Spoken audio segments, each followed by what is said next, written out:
All right. YouTube is working here, and we've got Blog Talk is still working. Yesterday we had nothing worked. Nothing worked. All we had was static. And I don't still got no idea. We just lost a few stations here on my other phone. Let me get Truth Radio back up, and a Crusade. Again, somebody is hassling with us. Uh-oh. Somebody's hassling with us.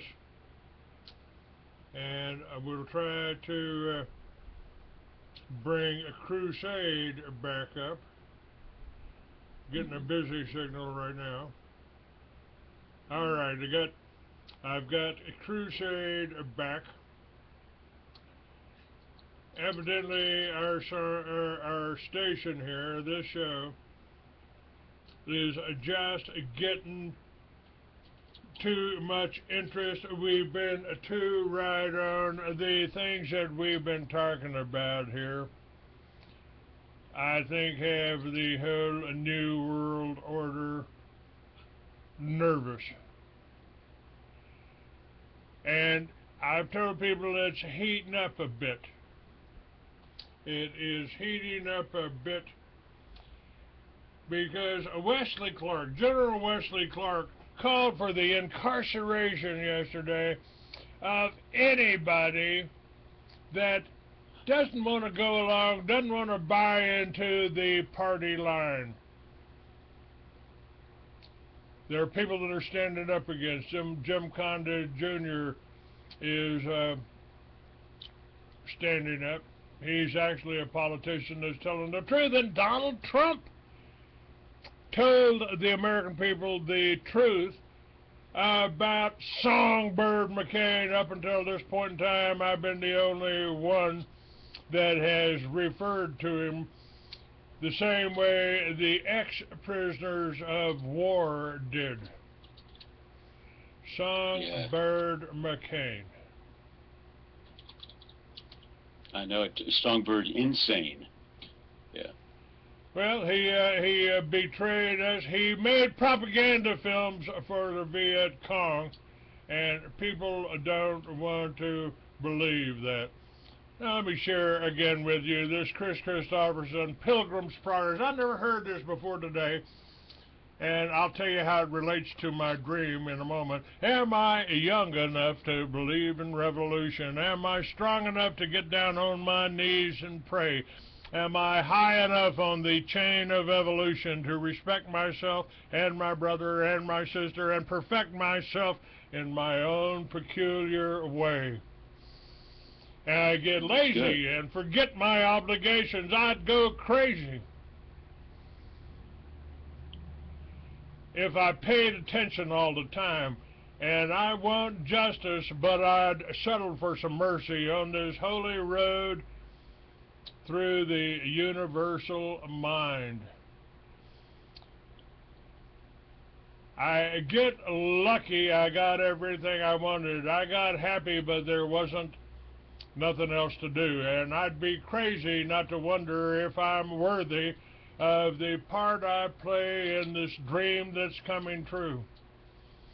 Am I young enough to believe in revolution? Am I strong enough to get down on my knees and pray? Am I high enough on the chain of evolution to respect myself and my brother and my sister and perfect myself in my own peculiar way? You know, when I woke up this morning, I've been having these technicolor dreams. And this morning I remembered that I was partially responsible, along with a lot of other people, in changing things for the better. changing things for the better. I financed Jack Hara, who, by the way, happened to be Jewish, while he wrote the book Emperor Wears No Clothes. And Jack was a tireless revolutionary talking about legalization he went from California up to Oregon, and we got medical marijuana there in California. You can thank Jack Hara for that. We got marijuana legalized in Colorado. They're making millions, if not billions, of dollars off of it. You can thank Jack Hara. And I had a part too. I sold to all the head shops. I set up the head shops 25, 30 years ago all across the country. I sold to all of them. And I realized as I woke up, as I was coming out of this technicolor dream, that I've got lazy. I sat back. They probably convinced me. I subjected to the brainwashing. I allowed them, the owners of the newspapers, the publishers, now, we don't want your book. No, he's just selling that book, Mystery Babylon, to raise money for a snitch named Huevos. You know, I was put in a position I have to go around and try to deny a lie. No. They put me on the defensive. Well, it doesn't do any good to try. I might as well just relax and enjoy my retirement. You know what? To hell with that. I'm back in Texas. I did time in Texas for marijuana 45 years ago. Was I wrong in having marijuana in Texas when it's legal in 20 states if you bribe a doctor today? That's the only thing I'm against about medical marijuana. And I couldn't qualify for medical marijuana because guess what? I was too healthy then. I didn't need a doctor. I didn't use a doctor, and I was too healthy to get medical marijuana. They didn't want. Well, you don't have a physician. I don't have a physician, and the reason I'm so healthy, the reason I still got my appendix, the reason I got my tonsils, is I've been smoking it for 45 years. Now, in Texas, right now, John, they have a committee that's recommended legalizing marijuana. And what am I doing? I'm still sitting in the background. You're all worried about Jade Helm. I'm right in the middle of it, and I ain't worried about it at all. I'm not going to encourage you to go out and shoot a soldier. You know, we'll leave that to the Muslims and give the soldiers their guns and let them be able to defend themselves and the people on their base and in their towns around the country. I am not wrong. I am not a radical. They have painted this picture of me, John DeNugent, and they've done the same thing to you. You've run for office. They've tried to demonize you. They've demonized me. We can't let them win. So I'm getting active again. I want to go out and start speaking around because everything I've told the people for the last 45 years is what some states are doing now, what we ought to be doing now in all of the states. And Texas is bringing back the gold. How long have we been talking about the Federal Reserve? Texas is bringing back $1 billion worth of gold as soon as they can build something secure enough to hold it. Yeah, that's good news. I saw that in the front cover of American Free Press this week. I subscribed to it, and that was the front page. I mean, Texas has done itself proud here by the Texas State Guard. And the great thing about Texas is it's one of the few states that has its own separate state militia, not federalizable. We have like a the U.S. Texas militia, and I've gone to their training exercises. I've been there. I've been invited into the Big Spring training exercises of the militia, and I can tell you these are great people. They ain't radicals. They ain't Muslims. They ain't terrorists. And when I started the militias in New Mexico, I did it in the governor's office. I was not exactly a terrorist. Hmm. What kind of uniform do they wear? Does it look like a regular U.S. Army uniform? No uniform. Wear whatever you want. No, the Texas State Guard. No, they got basically a black camouflage style uniform. Hmm. And do they have good The equipment Texas, and the tanks Texas, and no, rifles and all no, that? the Texas State Guard and most of your state guards are really nothing but old retired soldiers. The militia, that's something else, and they're wearing blue jeans. And the guy standing right next to you might be a teenager, or he might be a rancher, or he might be a businessman. Mm-hmm. The people, the militia are the people, not a Mm-hmm. paramilitary unit.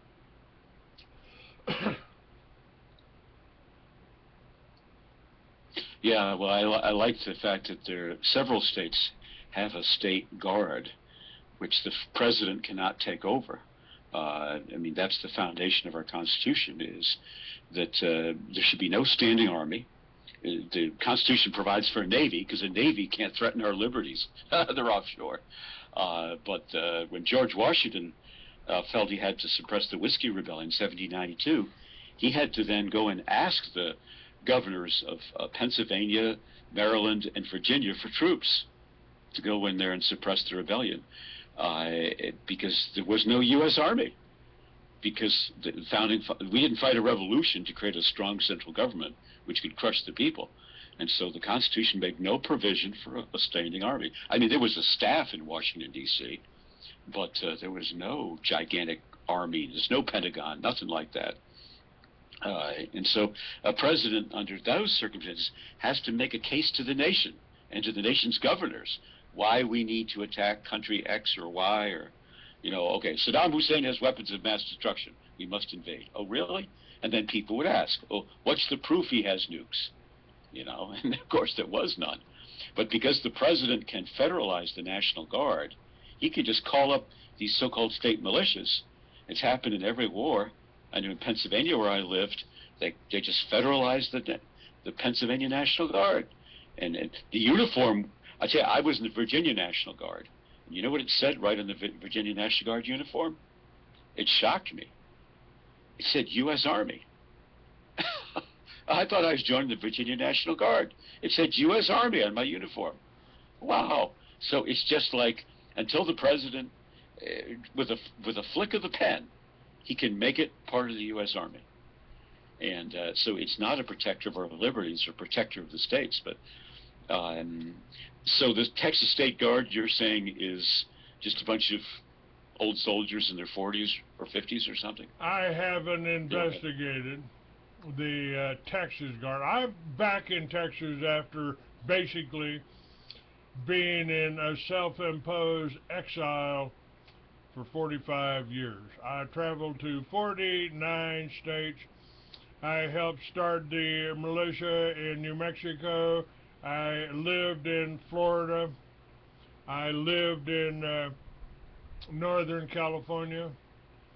I even went up as far as New Jersey and spent a few months. So I've been gathering research, doing research on all of these states. I've been through at least 49 states in the last 45 years.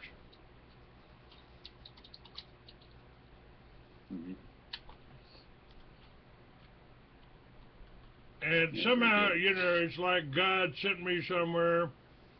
I mean, because you know how that I believe that God's alive and well in the 21st century. He just uses the internet. Burning bushes are just kind of passe.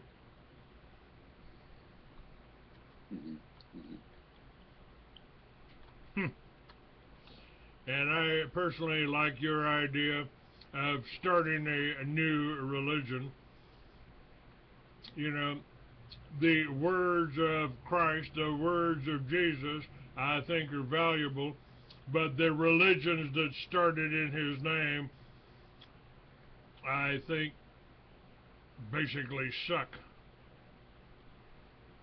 Yeah, well, it's the big excuse, the big criticism of what is called Christianity was expressed by Nietzsche and by many other people. It's sort of wimp-eyes men, you know, turn the other cheek, love your enemy, love the Jews. You know, God, that's okay. You know, God will solve our problems, or I'll be with Jesus in heaven by the time all that bad stuff happens. It's basically a passive cop-out to do nothing as your country is taken over and enslaved. And I have heard people say this to me. I've talked about, you know, the New World Order and the government's plans and the FEMA camps and the race war that's coming and the taking away the guns. And they say, oh, that's okay, I'll be with Jesus by then. What a pussy. I mean, Yeah, it's just, it's a positive cover story to be a coward. I got a bridge over here I'd be glad to sell you. It's over there in Arizona. It's become a real excuse to do nothing. You know, for all throughout the South and other areas, this Christian Zionism is like the worst religion ever, because it's a religion of like direct Jew worship, Judeolatry. You know, the Jews are God's chosen people, and they say, well, wait a minute now, didn't they torture and murder Jesus Christ, you know, whom you worship as God in the Trinity? Don't they still hate him? Don't they spit at Christian missionaries in Israel? Don't they blow up and burn down their churches? Don't they do comedy shows where they depict Jesus as a monkey and a girl in a skimpy bikini crucifies a Jesus monkey, tells him to stop whining, calls the Jesus monkey a Nazi, and says he's an enemy of the Jewish people? And why is he whining over a couple of nails in his hands? I mean, just mocking, many comedy shows mocking and spewing hatred on Jesus. It says, and you love these Jews who hate your Lord? You know, I mean, it's just amazing. So some forms of Christianity are very toxic. Well, and they're looking forward to the Battle of Armageddon. They want World War III. I have a comment that I make on a regular basis. Somebody's picked up on it on Facebook, and they're passing it around and forwarding it. If you call yourself a Judeo-Christian, you might as well call yourself a satanic Christian. You know, the Jesus warned about the Jews that say they're Jews.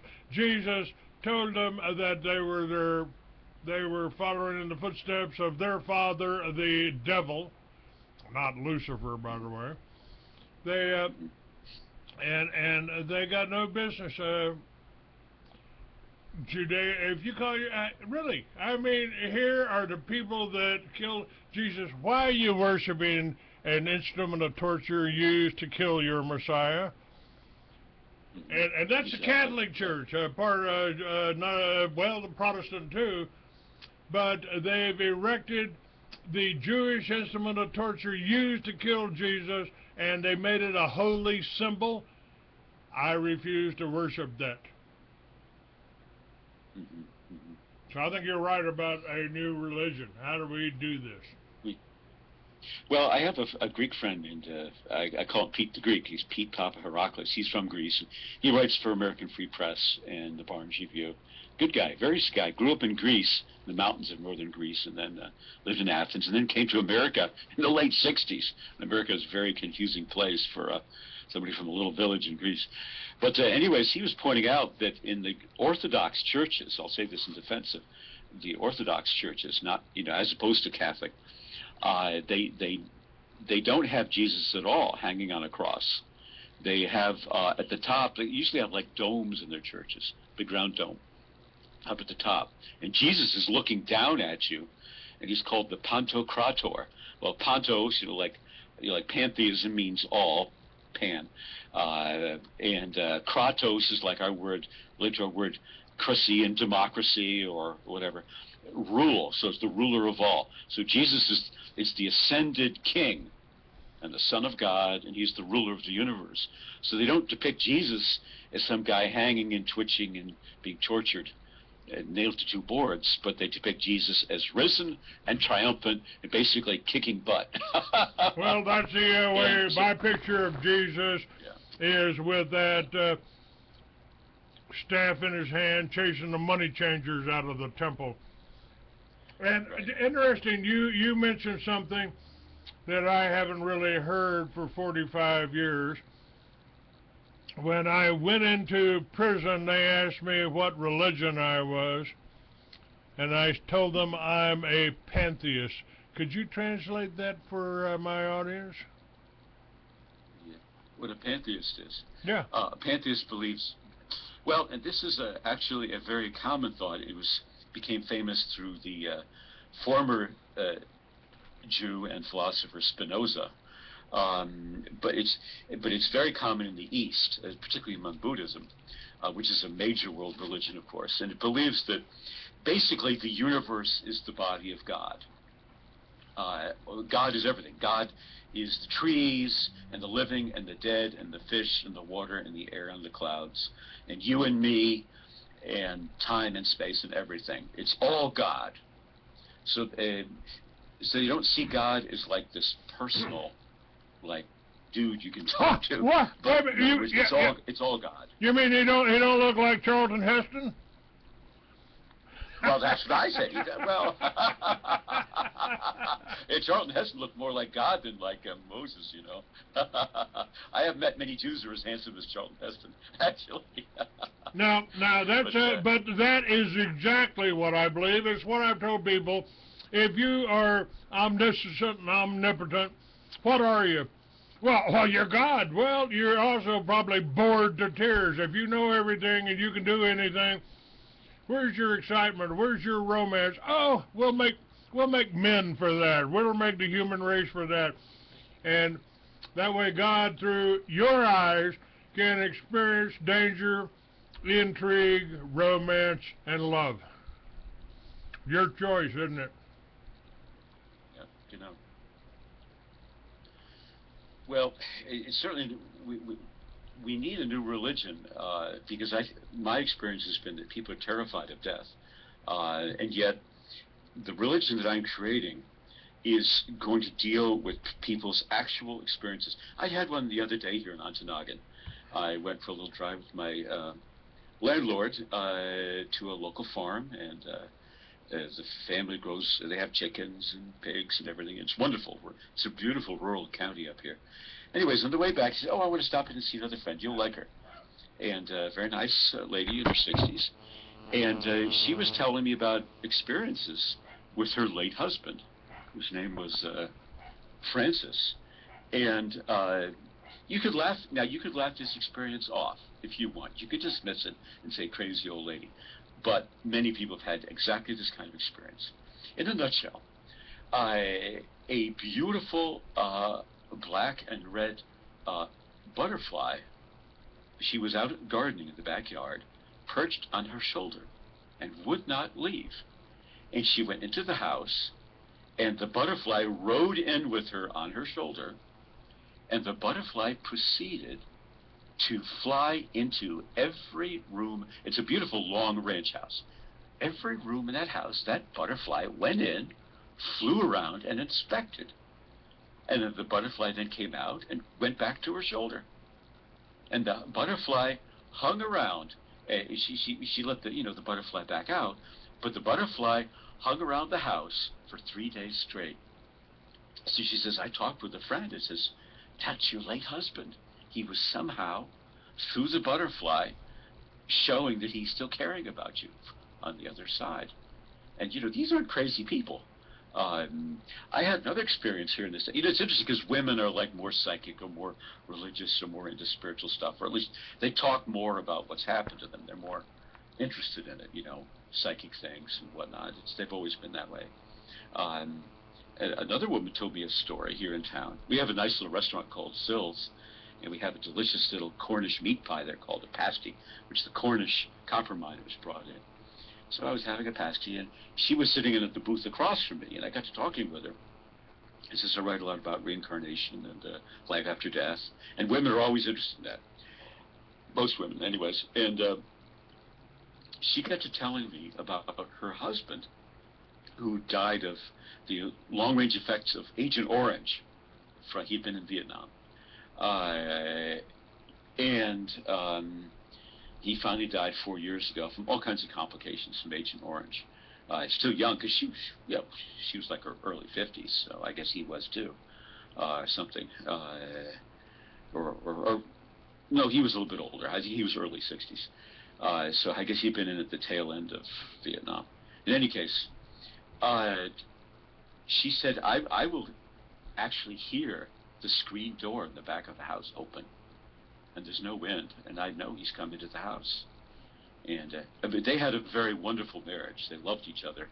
I guess they'd been high school sweethearts. They ended up marrying other people, though, and they got together later. But they had a wonderful relationship.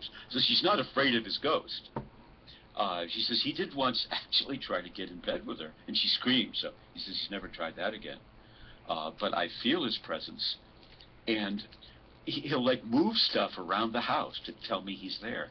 And once I got up, and it was in July, and now she has a 3-story house, and there was an ornament. It was like a black cat ornament. I admit that's a very strange ornament for a Christmas tree, a black cat. You think of it more like Halloween, you know. There was this black cat ornament. It was his favorite ornament. Somebody had given it to him. And it was sitting there in the middle of the rug in the living room. Now, why would a Christmas tree ornament have come from the attic down to the living room in the month of July? He says, it's just his way of saying to me, he's still watching over me, he still loves me.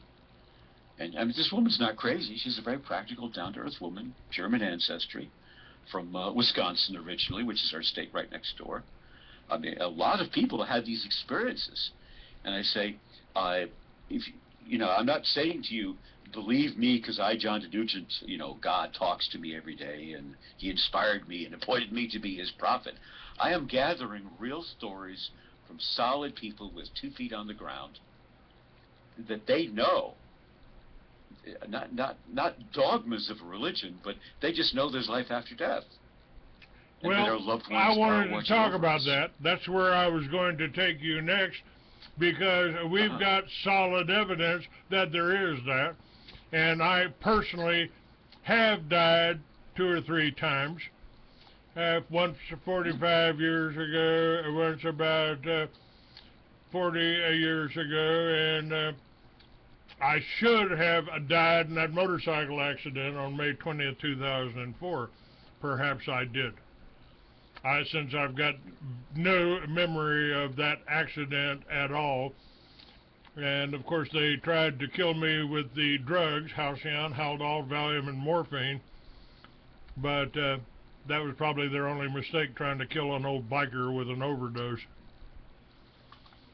Mm-hmm. But is that part, do you see that as being part of your religion? I mean, if we're not afraid of death, and I'm not, I mean, this is what everybody said to me after my accident.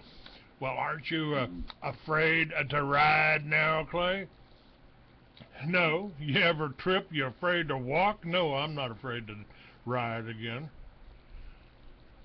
But what about that? Well, Fear of death?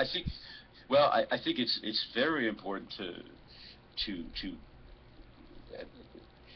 for people to understand that whether one personally has had a supernatural experience, many of your friends and relatives have. They may be afraid to step forward and say so. But if you talk about it, by God, people come out of the woodwork and they volunteer their stories to me. I mean, there's just no question. I had an experience, I don't know if I mentioned this on the air yet. I know I mentioned it in my blog. I had an experience exactly 24 hours before this so-called Charleston church shooting, which started this whole hullabaloo. We've got to get rid of the Confederate flag, and they're moving forward now. They're saying we need to rename, in Washington, D.C., they're saying we need to rename Washington, D.C. as something else, because George Washington was a slave owner. And there's actually some blacks are saying we need to take Thomas Jefferson off the nickel and off the $2 bill because he owned slaves. and so forth and so on. And, my God, I mean, where will this end? They will take away every one of our heroes. And it started with this Charleston church shooting. That got the ball really rolling. There's moves afoot in Connecticut now to take away the name George Washington out of certain elementary schools. So I think this is the beginning of a big push. Anyways, I had a very strange experience, the strangest one I've ever had. I normally work until midnight. I usually get up about 6 or 7, and I usually work until midnight, 6 or 7 days a week. But an incredible wave of fatigue hit me on Tuesday, June 15th. And this is exactly one day, exactly 24 hours to the minute before this so-called shooting, or whatever really happened down there. And Margie, my lady, she's visiting her parents who are in bad health in North Carolina. So normally I call her every night on Skype and talk with her, but I couldn't even get back on Skype. I just wanted to go to bed immediately. So I did. I went straight to bed at 9:05 p.m. and passed out. Very, very strange. And that was exactly 24 hours before. Okay, anyways, 5 hours later, I've had 5 hours of sleep. It's like 2 o'clock in the morning.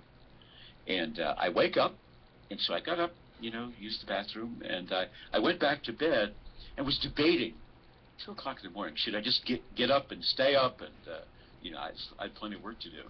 Or should I just try to get a few more hours of shut-eye? Try to get back on a normal sleep schedule, at least sleep until 5 or 6 or something. Suddenly, and this is the only time I've ever had this experience, I saw something right in front of me. And the shape was kind of like one of those spinning, disco balls that hang from the ceiling in a discotheque. But, it's like these little faceted mirrors all over, and the thing spins. Well, it wasn't mirrors. It was something much more scary and intimidating. It wasn't like terrifying, but it certainly grabbed my attention. It looked a little bit like these brushes, like an automatic car wash. You have these spinning brushes that spin all around your car, take the grime off. Well, in the old days, it was like these nylon bristles, but many people felt it would like scratch the finish of your car. So this was like spinning rags, short rags, but the colors were sinister. It was like gray and brown and black and silver, and the thing was spinning. And I was just lying there in bed, and I was seeing this thing very vividly, like it was real, like I could reach out and touch it, not like a dream. And then I opened my eyes, and by God, it was there when my eyes were open too. And that's when I said, oh my God, I'm having a supernatural experience, and this is the first time ever. I've had many weird experiences, but never one like that. But it's comparable to this woman, she's hearing the screen door open and shut in the back of her house, by the kitchen. I mean, you hear the door open, you hear the creak of the spring, you hear the door, slap shut again against the door jamb. I mean, that's real. You're hearing a sound, you're seeing an object move. For me, I was seeing this object right in front of me. And since I'd never had an experience like this, I wrote it down. I wrote to several people on Skype and on Facebook private message. I had the weirdest thing, an apparition for the first time in my life. And I think something bad is about to happen. And the great thing is that when this tragedy or fake tragedy, whatever it was, happened at 9:05 p.m. the next evening, p.m., and that's supposedly in that church in Charleston, where Hillary Clinton had spoken, the day before with the pastor, and amazing. And there are many suspicious things about it, which I've discussed in my blog. It was an excuse to say we need to crush white racism, we need to be against white websites, we need to take away the guns from right-wing people and conservative people and white people, and take away guns from especially white Southerners Southern males with guns who read, anti-Jewish websites, all that stuff. This whole thing began. And I then went and I made a screenshot of my conversations with my friends on Skype and on Facebook private message, which has the date and the time, to prove that that morning I had been telling people I had this strange apparition and I feel something really bad is about to happen. Now, whether 9 innocent black people really were gunned down in their church while studying the Bible, I don't know. But that's the impression, is that it happened, that people have. And they began immediately. I mean, it was quite an achievement for the liberal left to get the Confederate flag hauled down to South Carolina, because that was the first state to secede from the Union and start the Civil War. As we know, Fort Sumter was in South Carolina, and that's where the North and the South first exchanged gunfire. That was the beginning of the Civil War, was in South Carolina.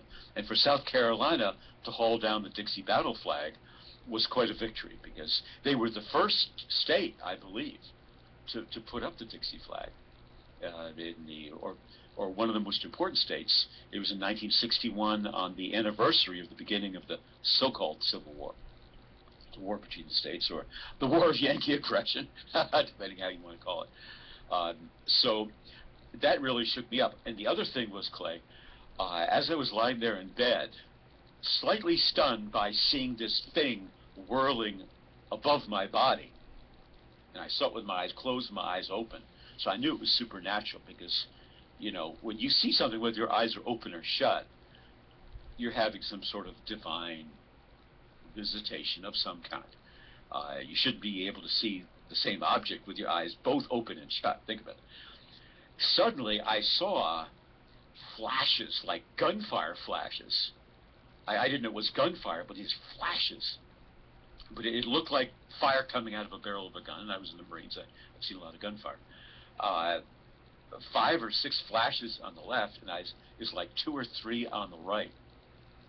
And I said, whoa, what is going to happen? I felt like there was going to be some sort of shooting. I wasn't sure what it was, but I made the point of putting in writing to Margie the next morning. I told her, I'm sorry I didn't call you last night, because I had to go to bed. My God. You know, 12 hours later, there was this massacre. Now, let me try to put this into perspective. First of all, this was done by probably a crazy, demented, possibly drugged kid. No political affiliations, really.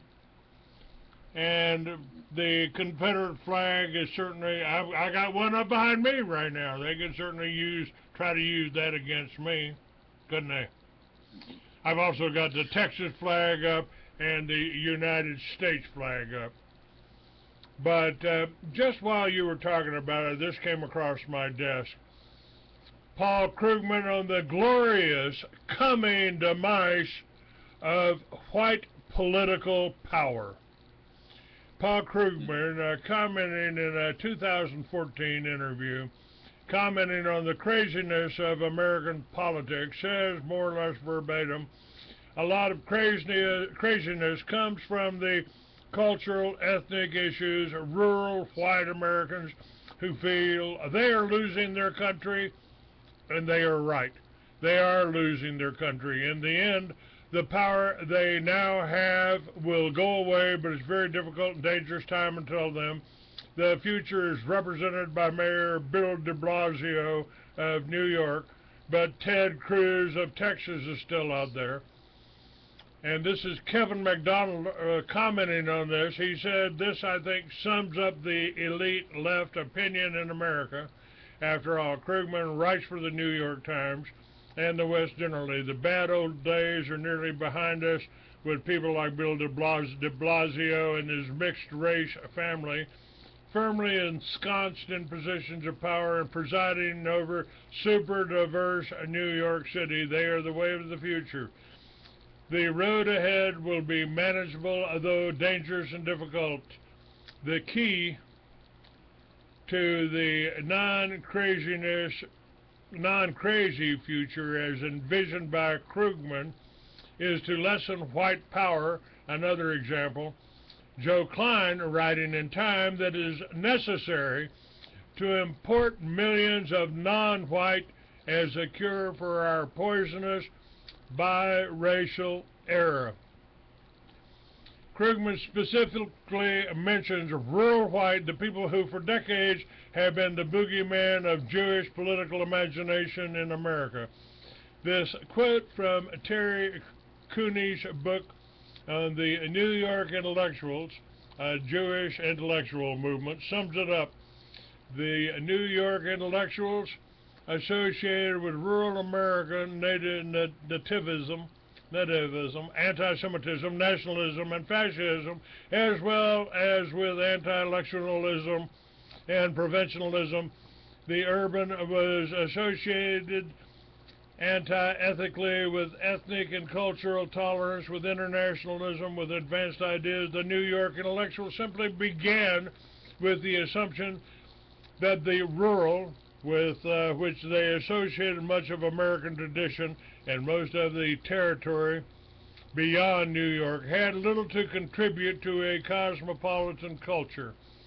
By interpreting cultural and political issues through the urban-rural lens, writers could even mask assertions of superiority and expressions of anti-democratic sentiments as the judgment of an objective expertise.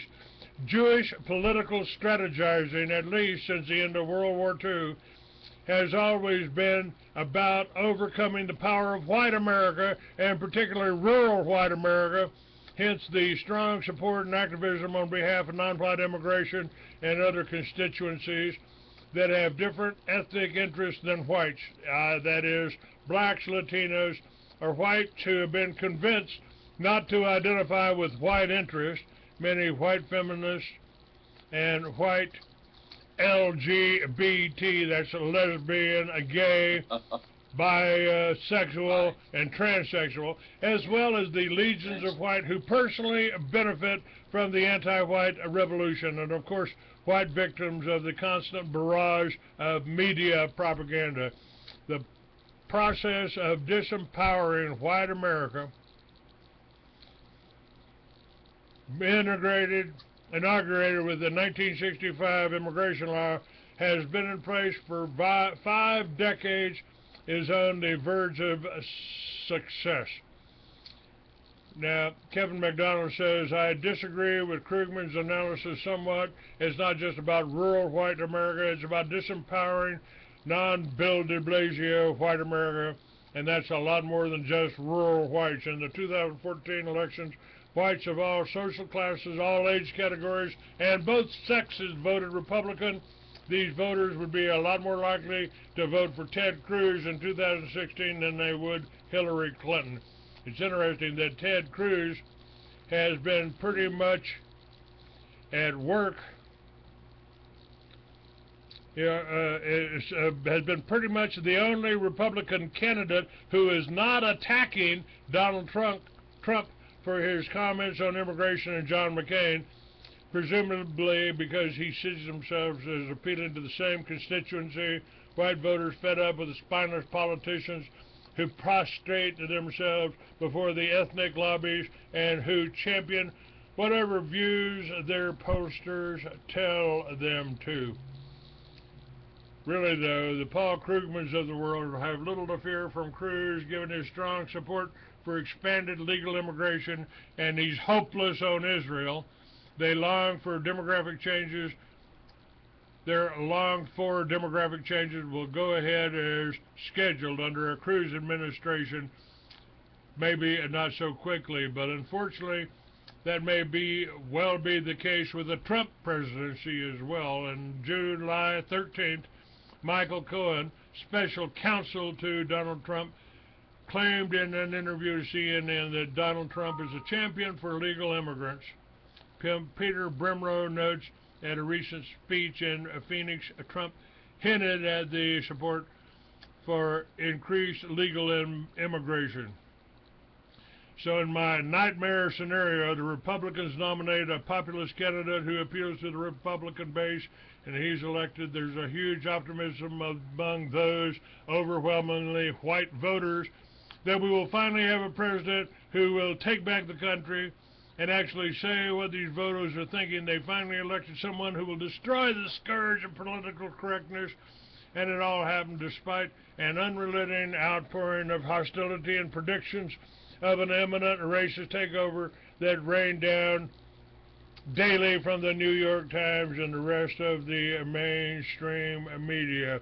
And when President Cruz or Trump expands legal immigration with the enthusiastic support of the Republican Congress, after all, they certainly wouldn't want to be called racist, and besides, business benefit from cheap labor.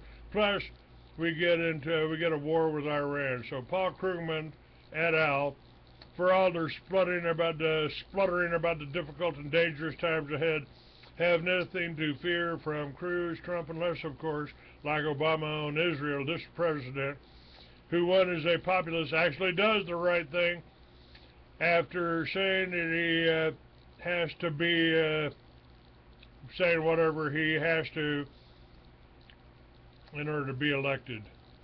We can hope. But they give you false choices. Also, one of the things that I wanted to mention, and you may know about this better than me, one of the things that we talked about is a famous novelist has been banned from publication in the United States. Are you aware of that? Yeah, Harold Covington. Harold Covington. I guess he had 3 different publishing houses that printed and published, sold his books. And I guess they all, at the same time, said, we are no longer going to print your books. That's right. Yeah, Harold has been writing novels for a long time. Harold has sort of a spiritual take. He's written some entire novels about reincarnation. He's a good writer. He really is. I disagree with him about the Pacific Northwest being a good place for whites to retreat to. I mean, it might be, but it's full of liberals. It's full of homosexuals. It's full of Mexicans. It's full of Chinese. It's full of Jews. And it's full of federal government installations. I don't see what's ideal. I mean, 30 years ago, it wasn't full of all that, but it is now. And the amazing thing to me is the young souls of the white race who engage in white flight from California. They leave Los Angeles because of the Mexican and Muslim and black and Israeli and Chinese and Hindu takeover. They leave California, they move up to Oregon and Washington State. But you know what? Unlike white flight people in other parts of the United States, they don't become right-wing conservatives as a result of losing their state, losing their home, losing their neighborhood, losing their schools. They stay liberal, and they continue to vote liberal, these California whites. They move up to Oregon and Washington State and continue to vote liberal. So I disagree with Harold about that. I think it's a terrible place to have a white preserve. The white race is oh my God, it's the worst thing ever, is white liberals who hate your guts. And they shoot dagger eyes at you. If you say anything about gay marriage, I mean, they are so... Look, I got a report that Oregon, which is part of his white, refuge area, they fined this couple $135,000 because they refused to bake a wedding cake for 2 lesbians. As they say, rug munchers. That's the worst state in the union. It's incredibly liberal there in Oregon. So I disagree with Harold about that. I believe, actually, that in other areas are much better. But I have great respect for Harold. He's a wonderful writer. And it shows that the Jews really fear him, that they're banning his books. Well, they have banned my books. They have somehow somebody out there lied about my books to the biker community even. Yeah. Yeah, his stuff is good. He's a great writer. He's from North Carolina. He's got the way with words of his Scotch-Irish ancestors and the Southern people. South produced many great novelists, and he's been in the pro-white cause, going back to the 1970s. So he's a real veteran. His daughter is a vocalist. I guess she lives in Ireland. He comes from a very talented and artistic family. So, what people can do, books on demand, they'll just print one book at a time for you. They can do that now with computers. You order 5 books, they'll print out 5 books. Doesn't cost anything. Just flick the computer on, the printer on, and boom, 5 books come out. It doesn't cost you a lot. In other words, unlike the old days, you don't have to produce 1,000 books to get the price down. You can just knock out 5 books for the agreed on price, which is kind of great. My books are available on shop.freeamerican.com. $10 each. You read it on a computer or your tablet, but I don't have to turn a page to be happy. Mm-hmm. Mm-hmm. I have a friend over in France. He's written like 10 books, very recent, some incredibly good books. And his books contain no photos, just a simple advertisement on the front cover, and it's 300-400 pages of text. And his theory is, if you read a book, a 300 or 400 page book, it will change your life, and you can never go back. And because there's nothing visual, there's no video, there's no music.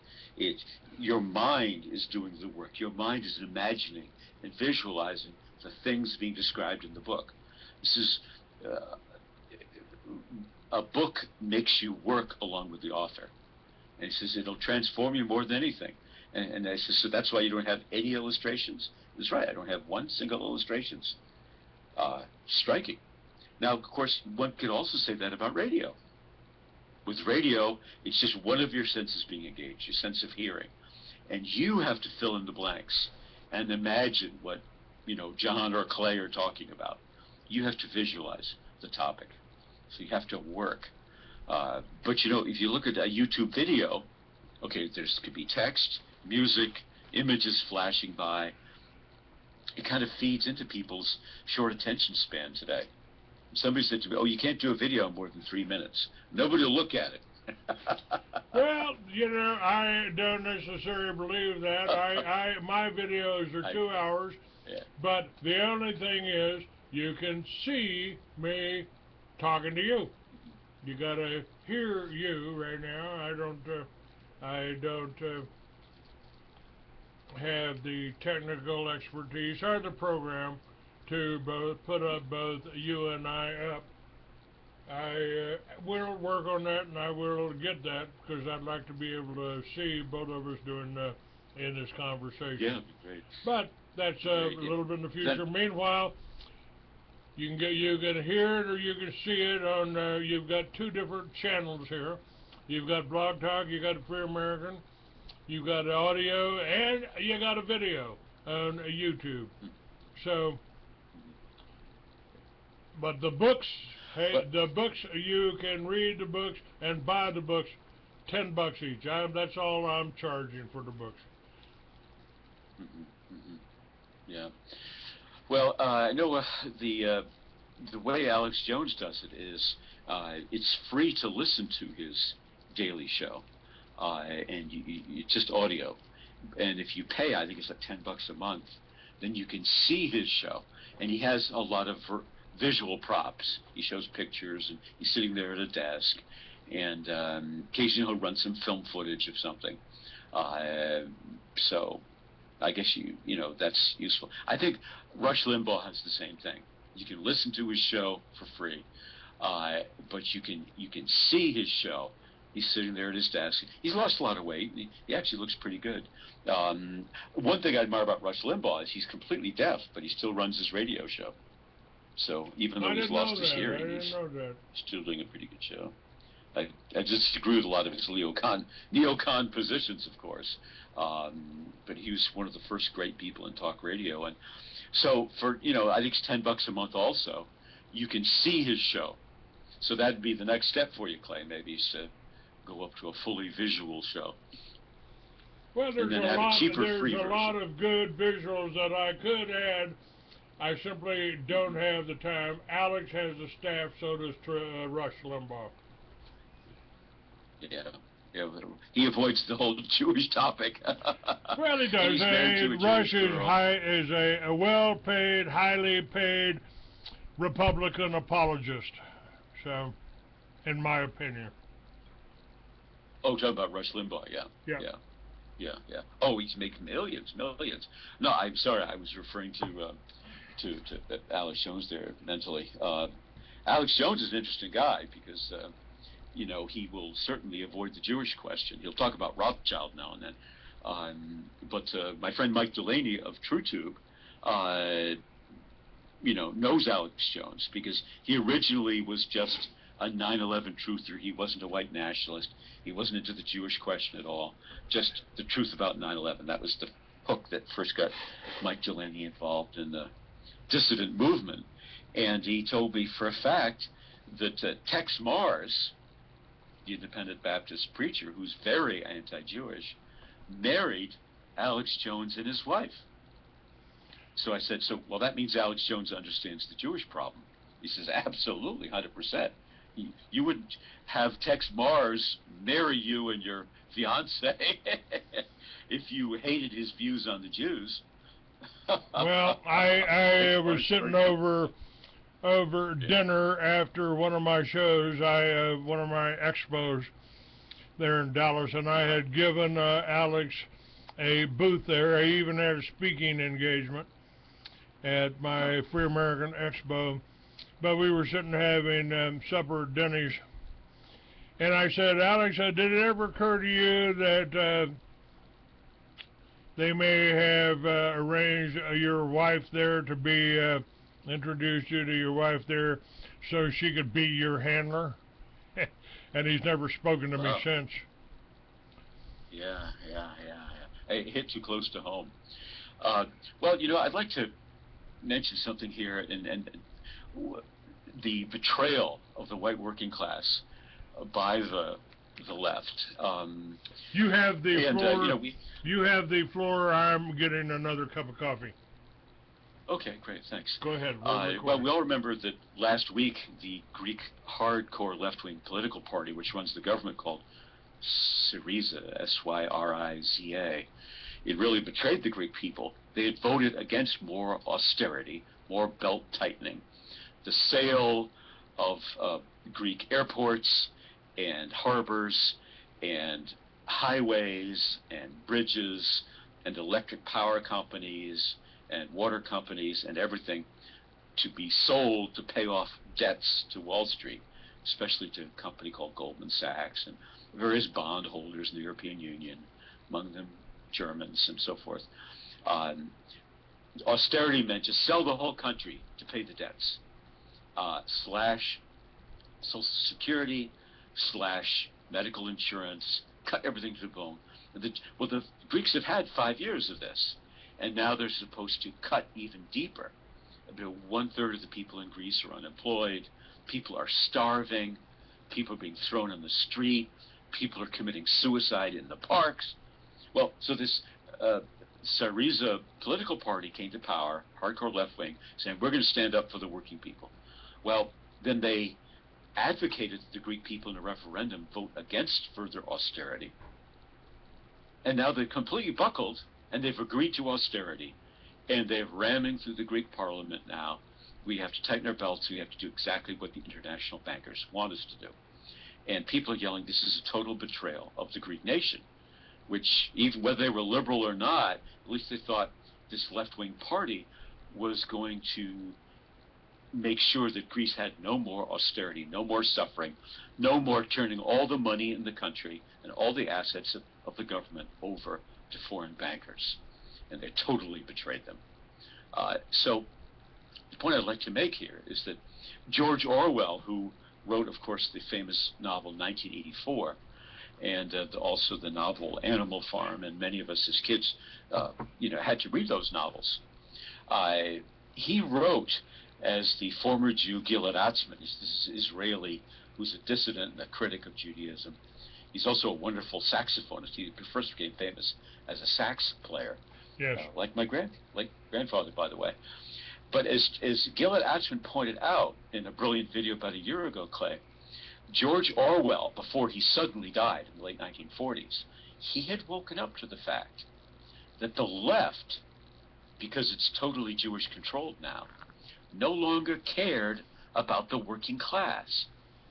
It's all about fighting anti-Semitism, racism, xenophobia, and homophobia. That's all the leftist agenda is now, these politically created themes. Now, the interesting thing is that somebody sent me an email where Mark Potok of the SPLC, the Southern Poverty Law Center, you know, where all the board of directors makes $400,000 a year at this poverty center. He once blurted out something on a radio show, Clay. If white nationalists stopped bashing other races and started demanding jobs for the white working class, they might actually get somewhere, unquote. So the issue is people going broke and they have no jobs. And that's the real issue. So what I would say, Clay, is if you look at Obama, the only, quote, achievement he has had, even in the eyes of an original liberal constituency, has been in fighting anti-Semitism, racism, xenophobia, and homophobia. I mean, he's passed, gay marriage. And he gets on TV every time a white cop shoots a black guy, he gets on TV.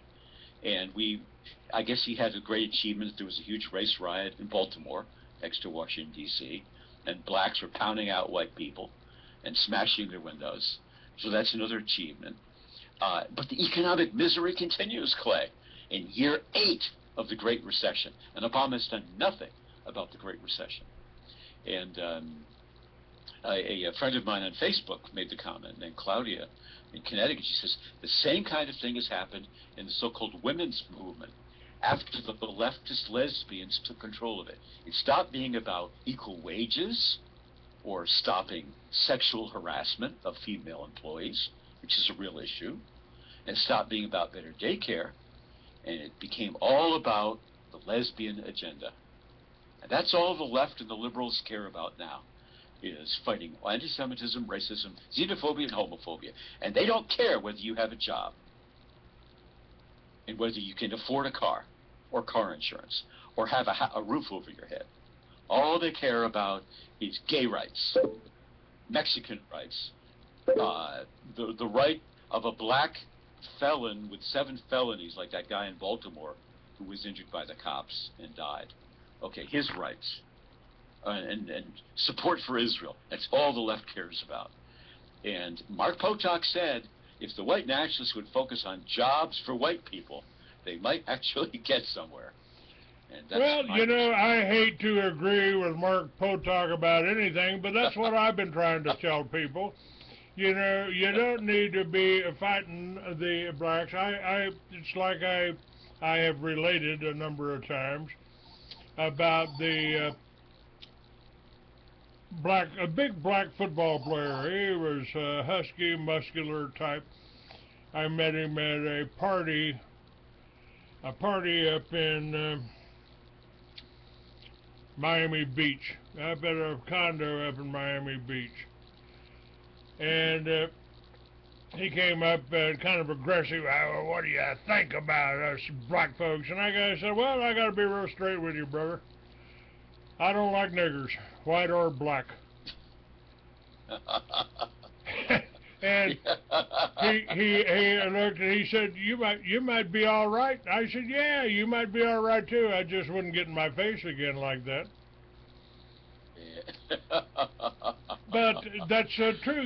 We ought to be working together, walking in the street together, the Mexicans, the whites, and the blacks. It ain't about, do I have more than you got?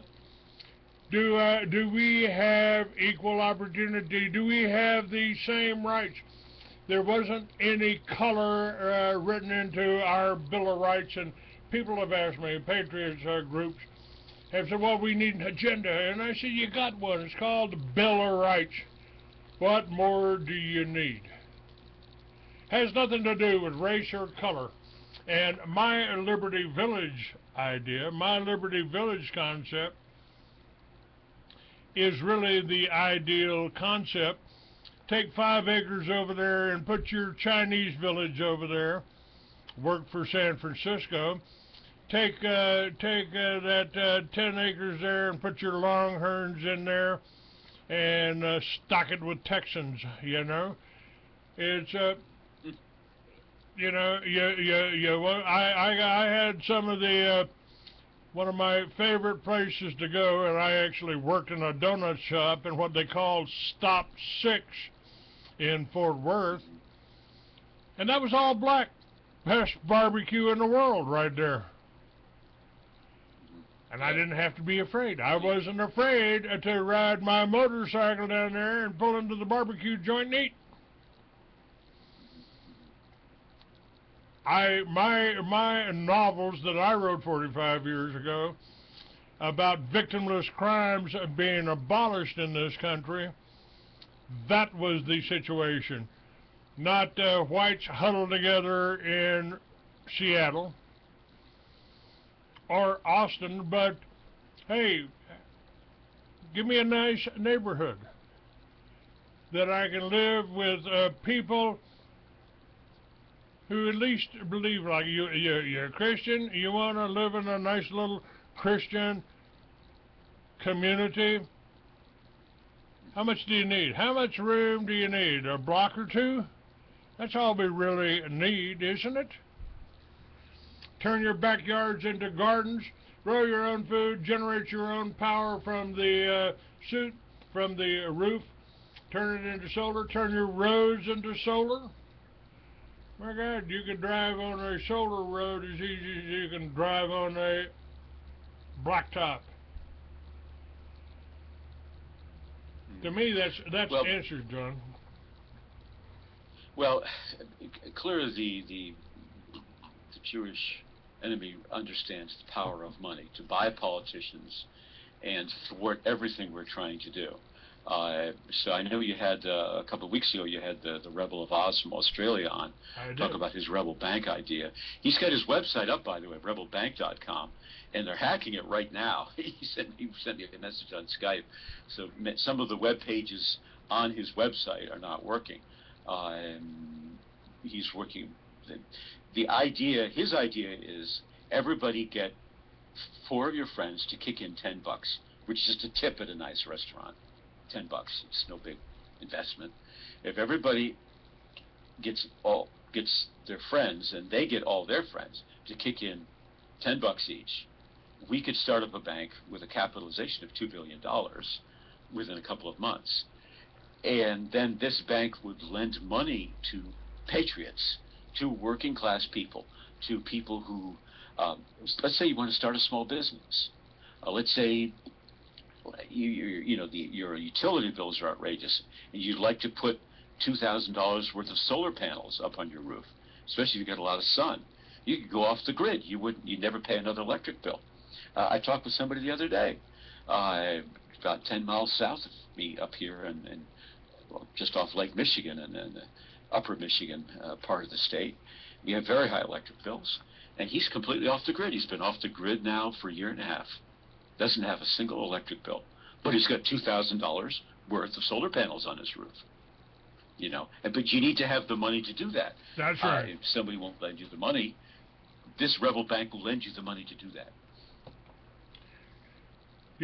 I've been telling people that we probably had the technology to solve all of our problems for 100 years. We had magnetic motors 100 years ago.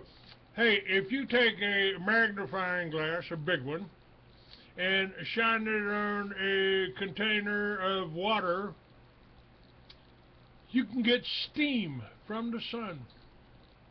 That could power a generator. Of course, as you know, I'm very interested in the topic of extraterrestrials, aliens, and so forth. There's the Dr. Stephen Greer, who has something called the Disclosure Project. Yes. And he's done excellent work in the early 2000s and again from 2013 on. He gave up his work as a very well-paid head of the emergency room at a hospital in North Carolina. And he's dedicated himself to getting out the truth about aliens. I hasten to add this is a very important point because people get scared about the topic of aliens. Many of these aliens are actually humans. And that's because humans are aliens. And that all sounds even more crazy. But his belief is, and the belief of everyone who understands the issue, despite the government hiding the truth for some sinister reasons, some X-File type reasons, is Earth was colonized a long time ago from several different human planets. So, like Chinese type Asian people come from one planet. White people come from several planets, because you know there are several different kinds of white people. There are white people with dark hair and brown eyes. There are white people with blonde hair and blue eyes. There are white people with red hair and like hazel eyes or brown eyes. There's all kinds of white people.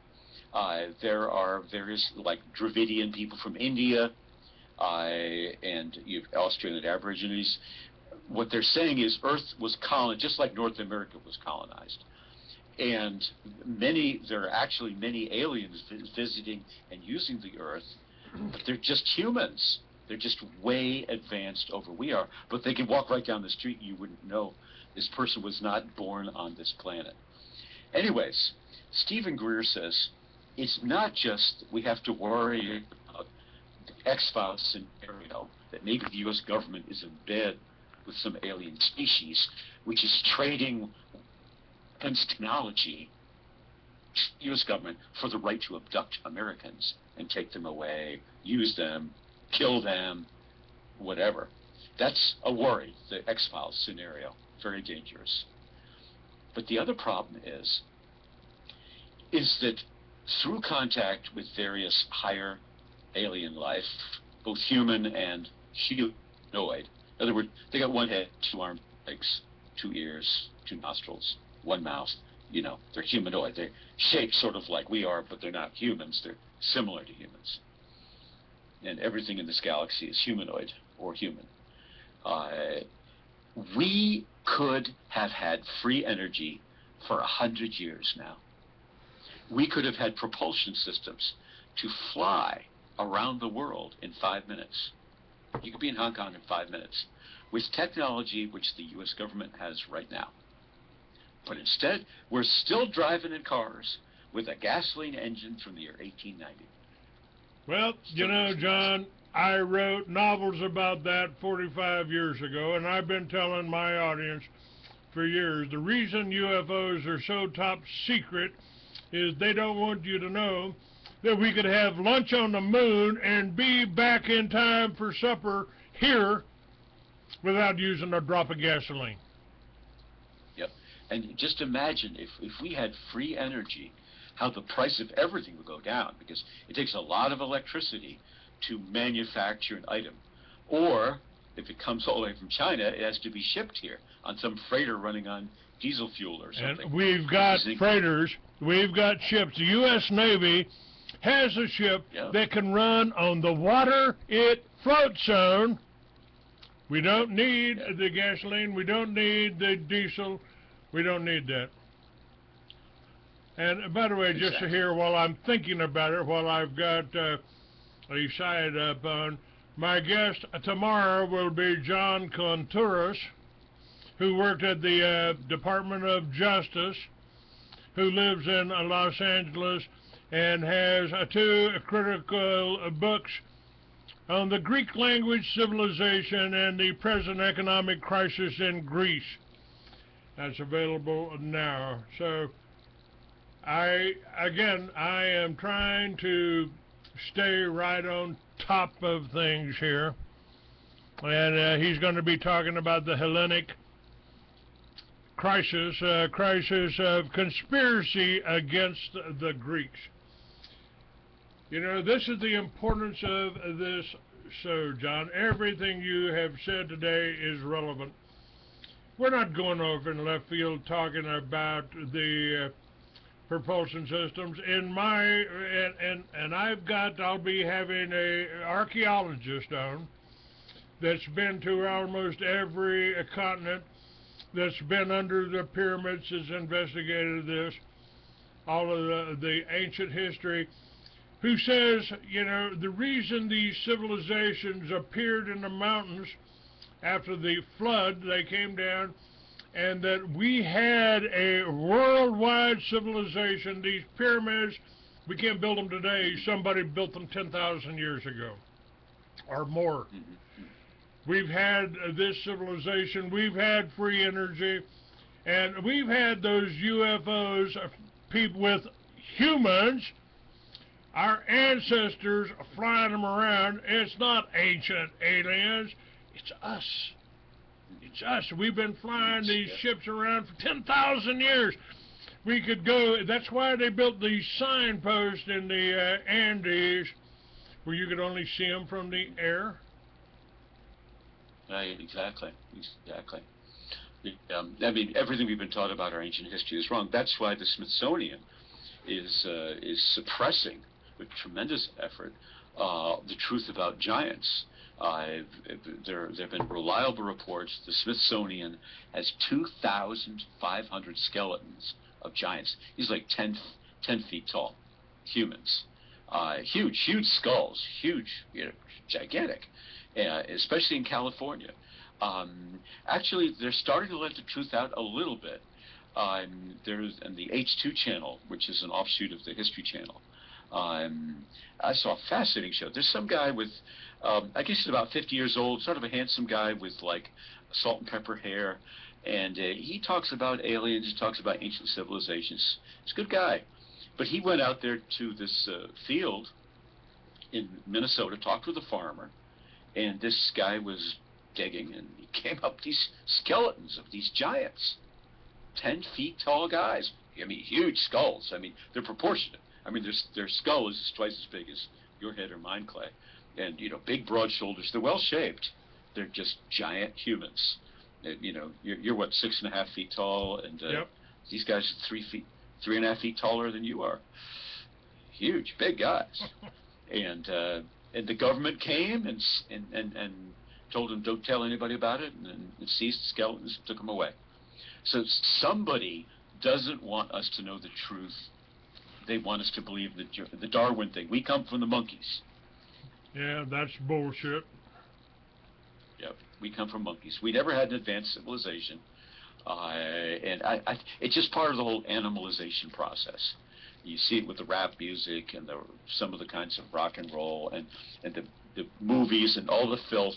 They just want us to focus on our genitals and our belly and try to pay our bills and try to get drunk on Saturday night and don't have any higher aspiration and don't remember the great civilizations which we have created in the past. As you say, I mean, humans were flying around in flying saucers, anti-gravity devices, tens of thousands of years ago. And we are far off the mark of where our ancestors were. They don't want us to know that. They want us to think, you've never had it so good, boy. Look at that. You can afford to go to McDonald's twice a week and buy junk food, And if you lose your job, we'll give you food stamps. Aren't you grateful for your wonderful life?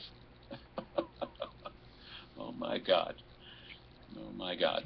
Well, what you're saying is true. What you're saying is true, and if we had that bank financed and working, the first thing I would do is put a garden in everyone's yard and solar on the roof of every home. Then your home becomes the way your home pays for itself. Yeah, exactly. Oh, people can do amazing things in farming these days. People have urban farms right now, right next to the freeway, and they're growing all kinds of crops, and they're totally self-sufficient, and they're off the grid. But people need a little bit of capital. A friend of mine said to me, the time will come when people wake up, and they're going to want to come and help you, John. And he says, but you know what? They'll be so broke by the time they wake up, they won't have the money to fill up their gas tank to get to you. And they're going to die in place. That's a pessimistic view. But I tell you what, people are sort of that way. They'd rather do absolutely nothing. And like they're standing on the railroad tracks watching a locomotive coming at them. They'd rather do nothing. And deer, that's partly deer affected these in the chemtrails. headlights. Yeah. Deer in the headlights syndrome. It's a syndrome, I guess. I don't know what else to call it. And it's one of the things that I've got this radio show. I would like to be able to offer people a solar device. I got people that can build it. I know people that can build it. Joshua Daniels is on my show on a regular basis. He builds them, but where do you get the money to buy them? What would the solar device do, Clay? Same thing solar devices go. Generate power. You can get, and you can just get solar panels and put them on your roof yourself. It's just a matter of getting the heck up and getting the transformer. Mm-hmm. I mean, we've got the technology here, but they want too much money for the solar. That shouldn't be that expensive. That's again greed taking over. People trying to do this, and they ought to be able to. The solar ought to be able to finance itself. It ought to be able to pay for itself. Mm-hmm. Mm-hmm. Very much so. Well, $2,000 is a lot of money. I suspect it could be done cheaper. I know I've had friends who've been selling solar panels. The complaint that many American makers of solar panels have is that the Chinese are pricing them out of the market, probably by dumping. You know, the Chinese method is they keep the price artificially low to take over the whole U.S. market, drive all the American manufacturers out of business, and then when they're all gone, then they jack the price back up, and then they make a juicy profit. We Plus, just talked about that. I just talked about that on my show 4 or 5 days ago, maybe a little less. Jim Stone. Really? Jim Stone talks about. Oh, Jim Stone. Yeah, he talks. Who joined tried to join a Jewish community, wanted to join a Jewish community, but then he actually heard the Kol Nidri and couldn't handle it. Couldn't stay on. But he talked about what they did to what the Jews did to Germany prior to World War II. Mm-hmm. They, what is it, blacklisted? What do they call that? Boycott. Boycotted. They boycotted. And the Jews are scared to death. We're going to boycott Israel. They're scared to death of that. But what they're doing is manufacturing products and then boycotting their competitors. So especially where food is concerned, he talks about that. And they want us eating the GMO foods, so they're boycotting farmers, and that's why they're trying to make it difficult for you or illegal for you to get off the grid or grow a garden. Yeah, they want you to be dependent on them. Yeah. I spent 18 years in the Washington, D.C. area, which is dominated by the Washington Post newspaper, which is, it's been Jewish-controlled since 1930. And Eugene Meyer, who was the father of Katharine Graham, who ran the Washington Post for years, and her husband, Phil Graham, mysteriously, quote, committed suicide, quote unquote. Who knows what that was about. But what happened is, when this Jew, Eugene Meyer, bought the Washington Post during the Great Depression, bought it up cheap, it was to one of the minor newspapers. All the Jewish department store merchants, all the Jews switched their advertising over from the other newspapers to the Washington Post. And suddenly they had all kinds of ad revenue. And suddenly the other papers began collapsing. So they boycotted the Gentile-controlled newspapers and gave all their money to the Jewish-controlled newspaper as soon as it became Jewish-controlled. And the Washington Post crushed everybody. And there was a while there was only one newspaper in Washington, D.C., the Washington Post, the liberal paper. Now there's another one the Washington Times, which is controlled by the Moonies, that Korean religious sect. They have some good stuff in there, I'll have to admit. But, you know, it's controlled by the U.S. CIA also, which is the right-wing conservative branch of the CIA. So the CIA is controlling both. And let me tell you, the Washington Post is just an organ and a mouthpiece for the CIA. In fact, they had a scary article with a lot of insider information from the CIA in January of 2007, and it was about these brain waves used to get inside people's heads. And I thought, oh my God. It was about this whole tinfoil hat phenomenon of, you know, people saying the government is talking to me inside my head. And the article was mind-blowing. I've reproduced it several times on my blog. Just copied and pasted it from the Washington Post, and they completely admit every detail and say, yes, the U.S. government has brainwave technology. They can pick up a microphone and talk inside your skull. Just like you and I are talking right now. If I were aiming this brainwave at your head, you're lying there in bed, and suddenly John Newton starts talking to you inside your head. Because they'll study your particular brain waves, which are unique, and they'll tune it to your brain frequency, and they'll start talking to you inside your head. And so when people say, I'm hearing voices, like this, remember this black guy who supposedly went over to the Washington Navy Yard a couple of years ago and started blowing people away? Yeah, and they shut down the Washington Navy Yard. That explains going postal, doesn't it? Yeah, and this guy said that the government had taken over his brain, was talking inside his head. But the Washington Post admitted this program existed. And the Sunday, January in 2007, I bought the Washington Post just to read the article. It was in the Washington Post magazine, and they had page after page after page of interviews with government people saying, yes, there is mind control technology. Yes, these people are telling the truth, and no, tinfoil, aluminum foil does not protect you against some of the brain waves they're using now. Maybe it did in the past, but they've got a brainwave to go right through the aluminum foil. But these people really are having their head taken over, and they've done nothing. Many of them are not like anti-government people. It's just these sadistic CIA bastards experimenting on American citizens with mind-controlled brainwave. And they've got machines. In other words, what they'll do is they will they'll rent an apartment or something right across from your house or right across from your bedroom.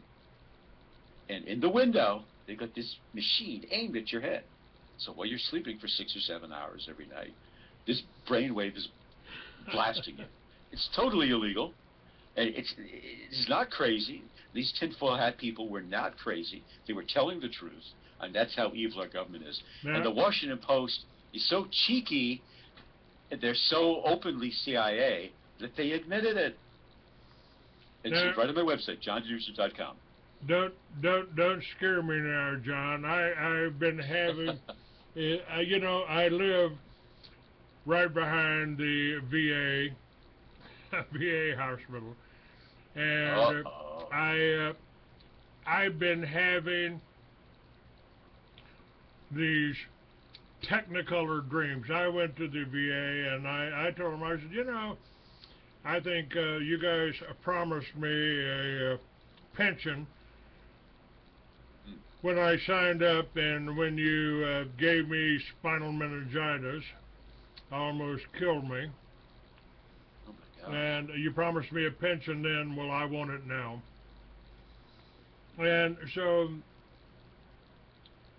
you know, why? What's better? I said, well, I'm pretty sure you'd call this PTSD since I haven't had a job for 50 years.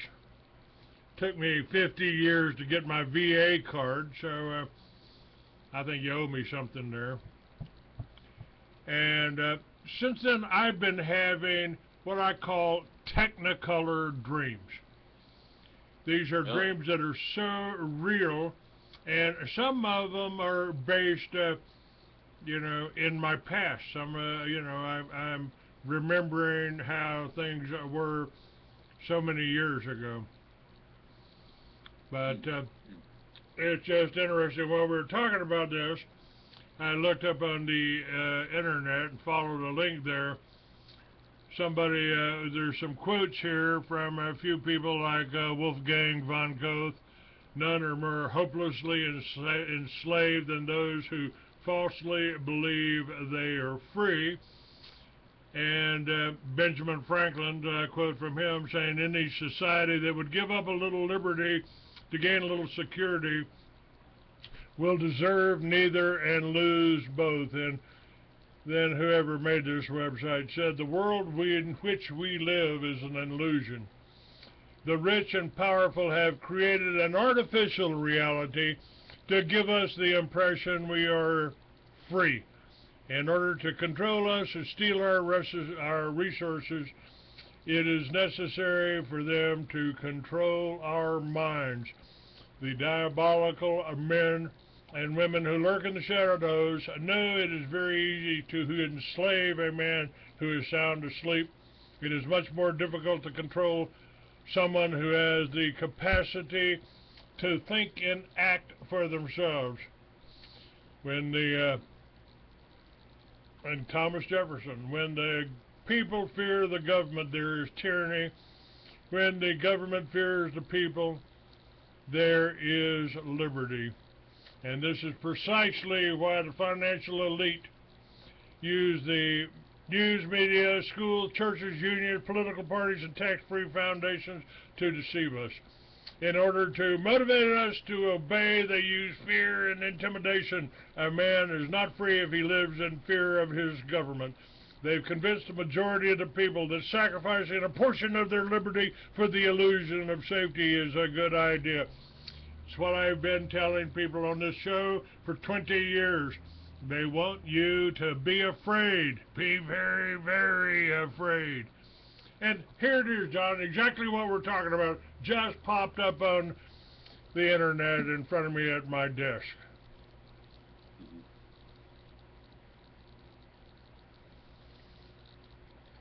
What just popped up? What I just told you, what I just said. Oh, I see what you just said, yeah. Well, I think that certainly the J-team, which controls this country, understood that when they took over Russia and made it Bolshevik, it became an object of horror and loathing and disgust for the rest of the world. People tried to flee from Russia. Many of them brought horror stories. Gradually, people learned about the starvation and the mass murder and the death camps, the Gulag, and they said, we'll never easily conquer the world with Bolshevism, with the open agenda of genocide and Jewish dictatorship. So they've switched. They're trying to conquer the world through the American model, which is a pseudo-free country, and seductive popular culture, rock and roll, rap music, crazy behavior, gay marriage, and telling you constantly how free you are. And look, hey, we're holding elections. Look, you get a choice between Jeb Bush and Hillary Clinton. What more could you ask? Good. Talk about shades of deja vu. I mean, come on. Are we still in the 70s? Bush and Clinton are running here. My God. We have royal families now. It's kind of like the Republic of Venice, where you didn't have a king. You had the Doge, but he was elected. You just had these aristocratic families, and this is also true in Florence, in Italy. The aristocratic families like the Medici, they just controlled the government, and there were 2 or 3. So we've got the royal Kennedy family, the royal Bush family, the royal Clinton family, and they're fabulously wealthy, and they're like a bad penny. They keep turning up. I mean, to me, it's unbelievable. I think the American people will be almost suicidal if they get Jeb Bush in, because the name Bush is like a dirty word for most people. They don't want to hear the word Bush.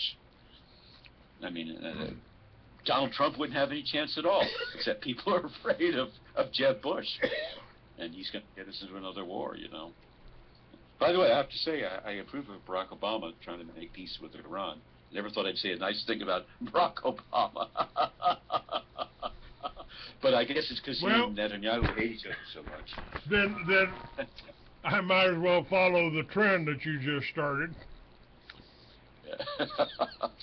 because I got something nice to say about Barack Obama. Yeah, let's get it all out now. He is talking. He is talking about prison reform, judicial reform, and what he is saying is that these prisoners, once they're released from jail, they shouldn't continue to be punished. I'm about to do an article on that.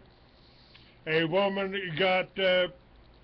that I know, I met, got put in prison for child abuse. And she got put on one of those lists, for sex offenders, because she had somebody found she had a camera in her house. She had a woman with 2 children living in her house. Somebody took a picture of the children in the bathtub, and she ended up going to prison for having that camera in her house, or having pictures of these children in the bathtub on her house. No children were abused. Her children were bathing nude in the bathtub? Yes. How shocking. Nude bathing by little children. and there was no the children's sister or brother said they took the picture. So there was no chain of evidence. What happened was she had public defenders that had nothing, that had no sense. Well, you can take this deal. Well, you can take this deal. The same thing they tried to pull on me. We can, if you go to court, you can get 99 years, but we can get you 7 years for possession of marijuana. So I had 40 years of being a criminal for having a little bit of pot. Couldn't own a gun. Couldn't vote.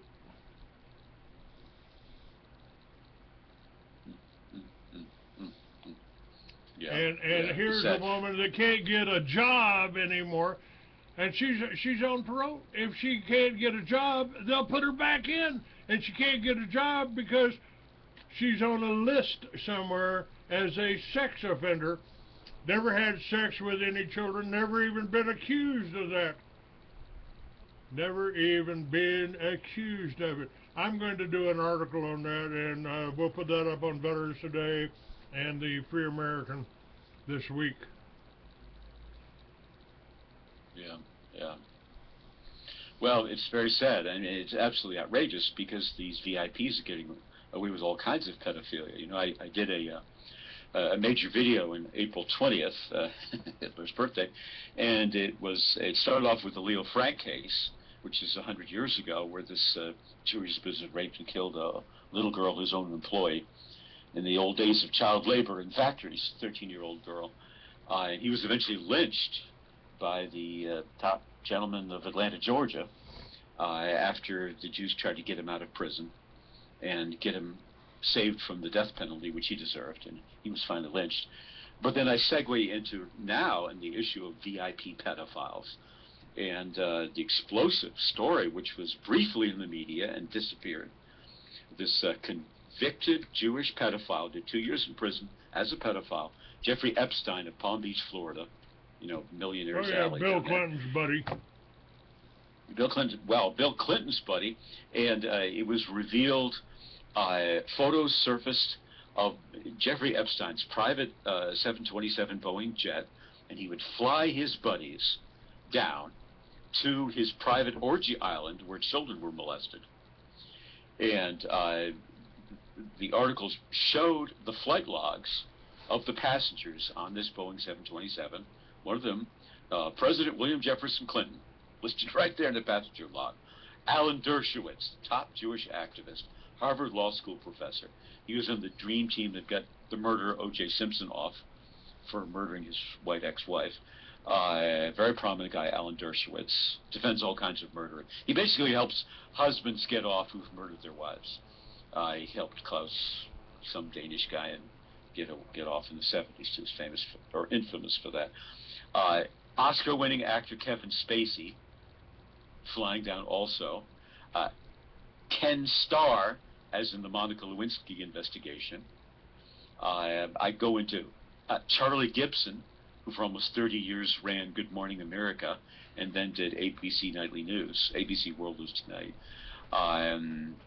His connections to the whole thing, his writing letters on behalf of a pedophile at an elite Northern Virginia private school who molested 30 girls. And Charlie Gibson wrote a letter to the judge testifying to his good character. I mean, we have a pedophileocracy. Our whole government is full of pedophiles. And you say, well, okay, so why are other people being persecuted? Like this woman with photos of little children in the bathtub. They prosecute the little people on real or fake pedophilia to terrify the VIPs. See, this could be you. This could be you, Bill Clinton. We could go public tomorrow with your pedophilia. You're flying to an orgy island to rape little kids. Oh, how could I forget, Clay? Prince Andrew. Prince Andrew. And I've got pictures on my blog of Prince Andrew with Jeffrey Epstein, the convicted child molester, did 2 years in prison. Pictures of him with this girl, Virginia Roberts, who is now 30. She's a married mother of 2. She's recovered from what happened. And she talks about the pictures of Prince Andrew with this girl. It's all verified, and it's a very serious matter because a former federal judge who's gone back into law practice is suing Alan Dershowitz for being a child molester, and like his fellow Jew, Jeffrey Epstein. And he's saying, well, this is outrageous. Dershowitz is saying, this is outrageous, this is crazy, this is nonsense, and I'm going to sue this law firm and get them disbarred. Well, he hasn't succeeded yet. I mean, this guy's a former federal judge and a very powerful lawyer himself, and he is suing in behalf of these children and Virginia Roberts, Alan Dershowitz.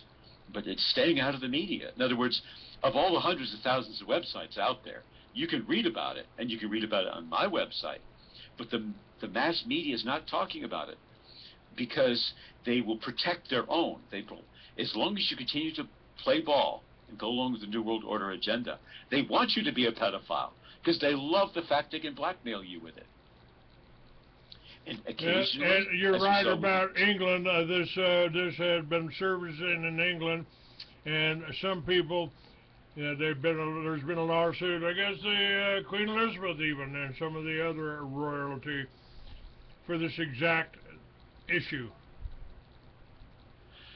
Yeah, it's very serious. I have on my blog right now an excellent half-an-hour video from ABC Australia. They have a TV network the same as ours called ABC. Down there it's Australian Broadcasting Corporation. And they have a show called 60 Minutes, just like we do in America. The clock ticking, tick, tick, tick, tick, tick. This show was about the scandal in England involving pedophiles. And it's on my blog right now, johndenugent.com. And this show has not been rebroadcast on British TV. And so the Australians know all about it. And the thing that struck me is they had the head of MI6, which is like the CIA of England.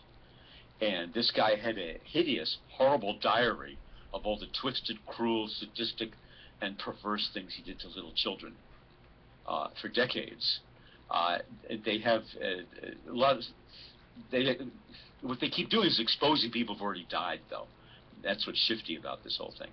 But they have this one guy, this Lord Grenville Jenner, and they all look Jewish. They all have Jewish noses. They have the black hair, the beady little ratty eyes, and the olive Mediterranean skin. And they're not getting it from a suntan because there's not much sun in England, you know. They just look Jewish, and they are Jewish because they're all Lord this and Lord that, and they're all aristocrats. It's because the Jews have married into the British aristocracy and control it, and hideous things. And they had a man and a woman, both, and they showed them photos. Said, "Yes, I remember him, and I remember him." It says, and so the Australian interviewer says, well, how do you know? He says, you never forget the face of these people that have raped you. This You is never a forget their special investigation, spies, lords, and predators. And it's up Yes, on indeed. JohnDeNugent.com. Jew after And nothing's being done Jew about them. after Jew after Jew, and not a word about that. Yep. And they're getting away with it. And what they're doing is what they call a limited hangout. They're opening investigations of dead people. You know, like Lord so-and-so who died 5 years ago. Oh, it appears he was involved. Or there was this huge TV star named Jimmy Savile. And now that he's dead, all the truth has come out. I mean, he was close friends with Prince Charles, Lady Diana, all kinds of people. He had game shows and quiz shows, and a comedian, and he had, you know, music shows like variety shows where singers would come on and sing, like Ed Sullivan, that kind of thing. And this guy was absolutely a household name. Hundreds of children he molested, and reports going back to the 1970s. Parents going to the police, and the police threatening the parents. And of course now they're investigating him now that he's dead. But how about investigating a live big Jew pedophile? They don't do that.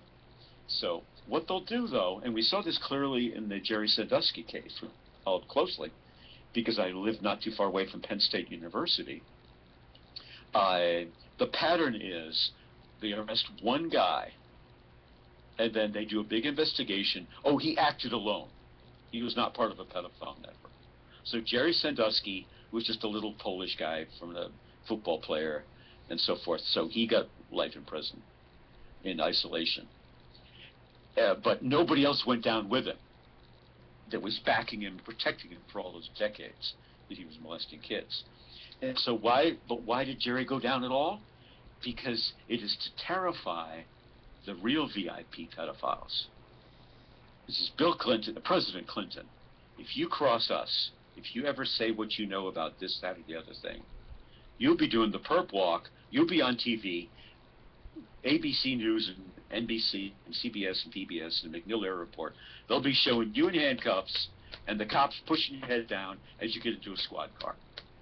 And then you'll be arrested and convicted of pedophilia. So that's how they control Bill Clinton or Hillary Clinton and all these other people. So yeah, they do occasional prosecutions of pedophiles. The only purpose of that is not to protect the children.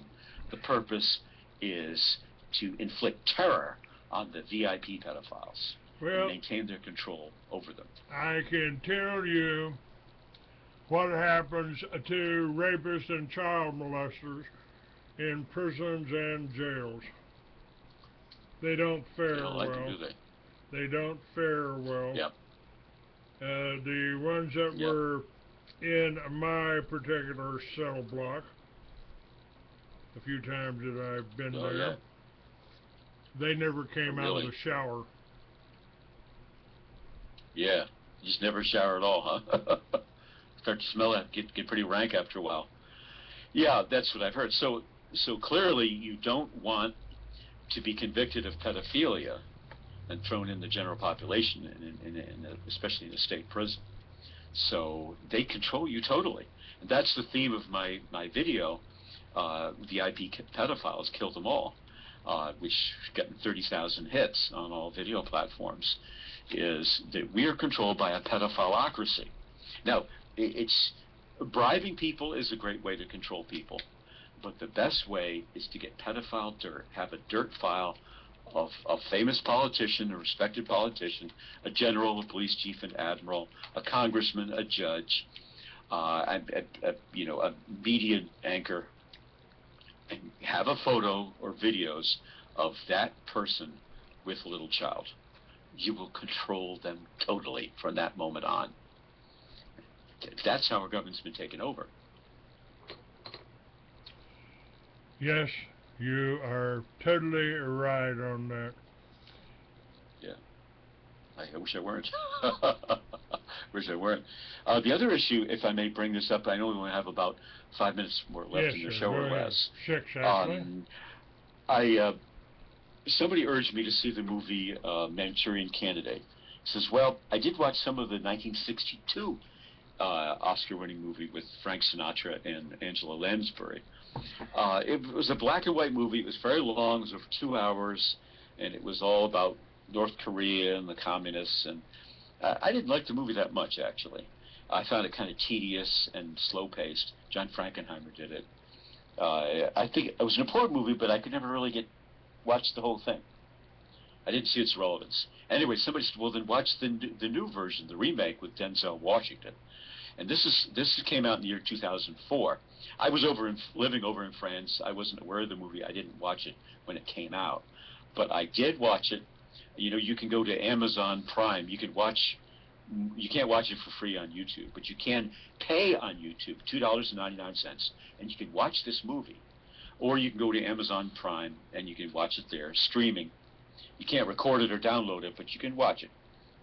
So I finally did. And oh my God, it's an incredible movie. They've updated the scenario. Basically, it's during the first Gulf War, 1990, 1991. So a bunch of Army troops are ordered off on a special mission, and they get in helicopters. They fly them to some island, like on a sandbar somewhere in the Arabic world. And there's a compound of buildings there. And they give them an injection to put them to sleep, and then next thing you know, they're electroshocking them for hour after hour after hour. They're keeping them up for like a week at a time. And the whole purpose of this horror and this torture is to create a split personality, and they will put orders into this split personality and make you into a Manchurian Candidate, a controlled robot. So part of you is a normal human being, a more or less normal human being, but one part of you is totally programmed. And the most sinister thing of all, Clay, is that one of the orders to you, they make you extremely hypnotizable. They just have to say one key word, a prearranged word, and you immediately do and carry out your orders. Like a woman will walk up to you wearing a green raincoat and say, fudge ice cream. Okay, that's your trigger word, and then you go out and shoot somebody. And you stand there with a smoking pistol and let them arrest you. Like Arthur Bremer, who shot George Wallace, or Sirhan Sirhan, who supposedly shot Bobby Kennedy, or Mark David Chapman, who supposedly shot John Lennon, and so forth. You know, they just stand there and let themselves be arrested. I have to tell you that I know that to be a fact. Because I studied it. I learned many years ago that I couldn't be hypnotized. I even paid a professional hypnotist to try. He said, you have a very strong mind, Mr. Douglas. I can't hypnotize you. And I said, does that mean I get my money back? He said, no. But I learned how to do it. And I hypnotized a friend of mine and gave him a post-hypnotic suggestion. And probably if I ever saw him again, I could still do it today. I gave him a post-hypnotic suggestion, and he immediately went into a deep sleep. And your hypnotist? Huh? You gave a hypnotic suggestion to your hypnotist? No, to a friend of mine. I learned how to do it, and I did it to a friend of mine and put him into a deep sleep. And the most evil thing I did was stuck him to his chair. You won't be able to get out of your chair until I touch you. And he was in a hurry to get back to his wife. Didn't like him coming over to visit. And I gave him one word, and he couldn't move off of his chair. So it is real. It can, they can do that. And, you know, there are probably people like me out there that can't be hypnotized. But some people can. And we're out of there's time. no question about the reality. John Thank you DeNugent, for having me I've on got as a guest again. the link to that film from Australia is up on the site now. And God bless you. Thank you for the work that you do. Thanks for being on my show. And folks, you want to keep us alive here, go make a donation. freeamerican.com. And I'm sure John's got a place to do that also. Thank you. God bless you all. Goodbye. Thank you.